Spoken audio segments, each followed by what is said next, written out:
Artificial intelligence के engineer Atul Subhash ने आत्महत्या की। आत्महत्या से पहले उन्होंने एक लंबा वीडियो रिकॉर्ड किया जिसमें पत्नी निकिता सिंघानिया और उनके परिवार वालों को आत्महत्या का कसूरवार बताया। मोटे तौर पर अगर कहें तो अतुल का इल्जाम है कि महिला प्रताड़ना पर रोक के लिए बनाए गए कानूनों का उनकी पत्नी और उसके परिवार वालों ने बेजा इस्तेमाल किया, यानी गलत इस्तेमाल किया। साथ ही देश के ढूलमुल न्यायतंत्र की कीमत उन्हें चुकानी पड़ी है।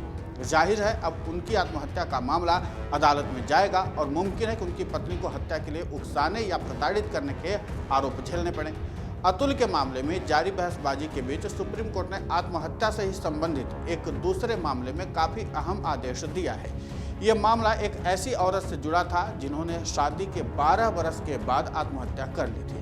औरत की मृत्यु के बाद उसके पिता ने आईपीसी की धारा 498A और 306 के तहत महिला के पति के खिलाफ मुकदमा दर्ज कराया। आरोप था कि महिला की आत्महत्या से 1 बरस पहले उसके गहने पति ने बेच दिए थे। बाद में जब महिला ने उसे वापस करने की मांग की तो आरोप है कि पति ने उसे शारीरिक और मानसिक तौर पर प्रताड़ित किया।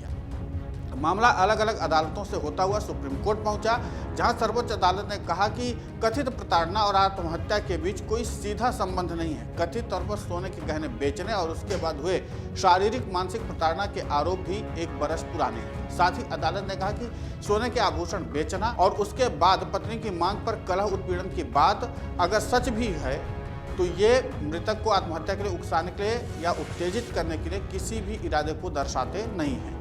लिहाजा अदालत ने पति को आत्महत्या के लिए उकसाने के आरोप यानी आईपीसी की धारा 306 में दोषी नहीं माना और बरी कर दिया। इस तरह सुप्रीम कोर्ट ने आईपीसी की धारा 306 यानी आत्महत्या के लिए उकसाने को नए सिरे से परिभाषित किया, जिसके मुताबिक महज प्रताड़ना को आधार बनाकर किसी को आत्महत्या के लिए उकसाने का दोषी नहीं ठहराया जा सकता। अदालत ने कहा केवल उत्पीड़न के आधार पर पत्नी और उसके पति एवं ससुराल वालों के बीच हुए इस तरह के मसलों यानी कि गहने बेचने जैसे से ऐसी परिस्थिति उभर कर नहीं आती जिससे उसके पास अपना जीवन समाप्त करने के अलावा कोई विकल्प नहीं बचा।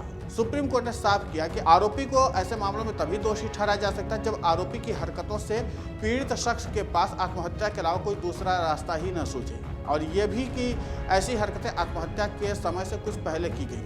ऐसा नहीं हो सकता कि घटना काफी पहले की हो और उसे आधार बनाकर आत्महत्या के लिए उकसाने का आरोपी माना जाए। सुप्रीम कोर्ट के जज विक्रमनाथ जस्टिस प्रसन्ना बी वाराले की पीठ ने यह अहम फैसला सुनाया। उन्होंने साफ किया कि अगर आरोपी शख्स ने अपनी हरकतों के जरिए महज गुस्से का इजहार किया है या प्रताड़ित किया भी है तो इसको आत्महत्या के लिए उकसाने वाले दायरे में शायद न देखा जाए। एक और बात, इस तरह अदालत ने आरोपी व्यक्ति को आईपीसी की धारा 306 से मुक्त तो कर दिया, लेकिन सेक्शन 498A के तहत लगे आरोपों को खारिज करने से इनकार कर दिया। सुप्रीम कोर्ट इस साल अक्टूबर के महीने में और पिछले साल नवंबर दिसंबर में भी ऐसे ही कुछ एक और व्याख्या कर चुका है, जहां अदालत ने माना था कि महज उकसावे का आरोप काफी नहीं होगा, बल्कि आरोप लगाने वाले को यह दिखाना होगा कि वो उकसावा ऐसा था जिसके बाद उस शख्स के पास आत्महत्या के अलावा कोई और रास्ता ही नहीं बचा।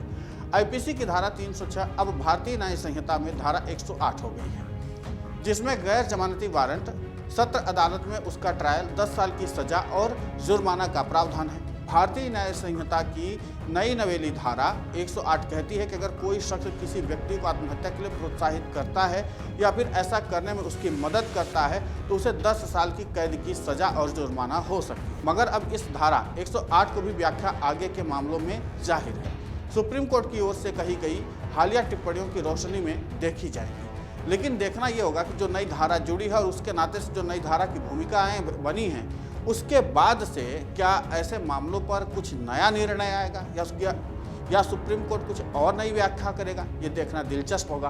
फिलहाल कानून का पहलू जो था वो हमने आपके सामने रख दिया। अगर आप ये वीडियो YouTube पर देख रहे हैं तो हमारे चैनल को सब्सक्राइब कर बेल आइकन दबाएं और Facebook पर देख रहे हैं तो हमारे पेज को लाइक करें। 8 मिलियन प्लस सब्सक्राइबर, आपके इस भरोसे के लिए बहुत धन्यवाद।